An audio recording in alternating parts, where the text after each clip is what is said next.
You know that we are running already? Are we? Yes. Are we? I'm just waiting for your reactions. We probably have to come up with some intro that we'll repeat every. With an intro? No, I hate it. We have an intro. We have a 20-second intro. Yeah, That's yes, all we have. perfect. You know? So, hello, this is Jens and Joe. We are talking about hopefully interesting things about classical discoveries. How do you say classical music discoveries? Classical discoveries? I like classical discoveries. Yeah, it's short and backbend, like Lufthansa. If you don't get Okay. it, don't watch the podcast. Okay, nice to meet you, Jens. Yeah. So while you are here, you'd like to explain me something about the importance of making a podcast. Well, I mean, this is the annulled version of our podcast, the 00 episode, right? This is the -00 episode.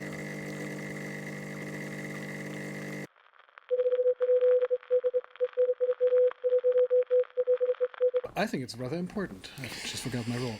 Because people desperately want to hear from us and what we have to say about classical music. So they know what. How many people you know that really want to hear that from us? Well, I would say my son maybe would look in for 10 seconds and then change to another rock concert, you know. your family is more committed than mine. I'm sure mine would not bother. Yeah. But I'm sure there are legions of fans in the making out there. No, one thing that is missing in classical music, either it's being taken too seriously or not seriously enough. It's or it's just one person pontificating, which is fine.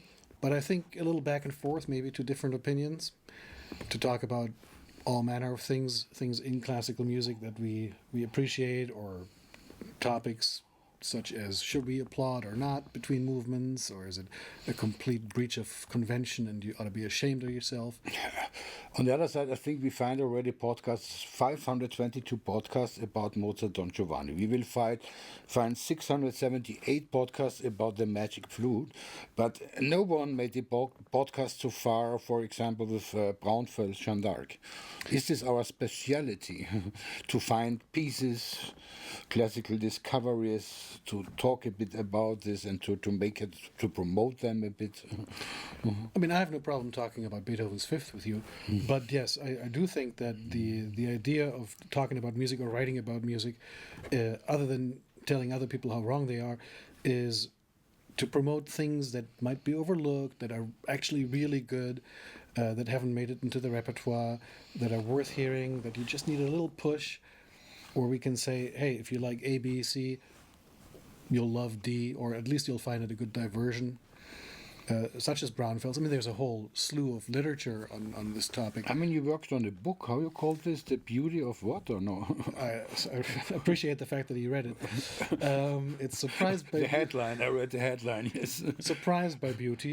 Surprised. A listener's guide to the recovery of modern music. Okay, yeah. I mean, you have a lot of composers there in there. They never would get a podcast from no one else in the world. It's probably true for some of these, and we have quite a few to go through. Yeah, but how long you think we can do this? We have to finish after the 5th version of podcasts or 6th version?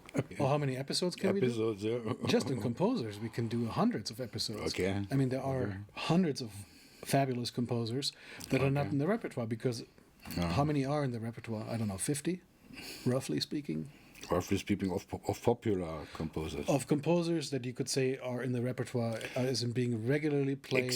Exactly 68. This was taught by the digital marketing people. They really have a list of 68 composers. They are best performing at Spotify and blah blah blah. So on this thing, don't ask me for the name, which are all in. So if we ignore this 68, so we have another 6,800 to talk about. So. Easily. I mean, people will then ignore us, of course. But yeah, first episode 2 clicks. Third episode, no, the first episode always has a lot of clicks, and the 10th episode have only 2 clicks. This is you and me. A friend of ours, David Frübert, has a book that he found somewhere, that actually I think it's available online, that lists all the violin concertos composed just in the last 100 years, I think, and it ends north of 7,000. Oh my God. violin concertos Okay. alone. So that gives you a clue as to, I mean, not all of them will be good, and not everyone will be worth talking about. Yeah, We'll not just talk about violin concertos, but just to get an idea of how many composers are out there who composed music for their day, and probably, depending on when they lived, never had any inkling of being immortal, because there was no repertoire until Mendelssohn, really. Modern music was always contemporary. Of course, modern music was it was always good. But the problem is, how can we get the people to listen to us or to watch to us? What are the key points, the keywords? Well, if I talk in marketing language now, give me the key points, give me the topics. gratuitously outrageous statements, I think, is a key. Clickbait headlines, Okay. and then occasionally being really wrong-headed about something, because that gets people riled up. Then they just want to see, when are those idiots making the next mistake? Okay. But I think we've got that in us. I should make a mistake, or I didn't understand. Oh, we'll do that on our own. Yeah, gratuitously say something completely thunderheaded Okay. for people to get outraged in front of their computers and say, Okay. how do these I guys get a understand. podcast and I don't? So They don't even know. You love to read the comments then. Oh, yeah, The we'll read every 200 comment, comments. by the way. No comments? No, we'll read every comment. I will read every comment, yeah. In fact, you'll respond to every single one. Oh, no, come on. I have to ask Naxos to pay me 2 more secretaries, you know? This is what that's for. Yeah, but in general, you're right. I feel a bit heroic. I mean, we give forgotten composers a podcast. Wow. See, 5 minutes ago you were saying it's all for naught, and now he feels like a hero.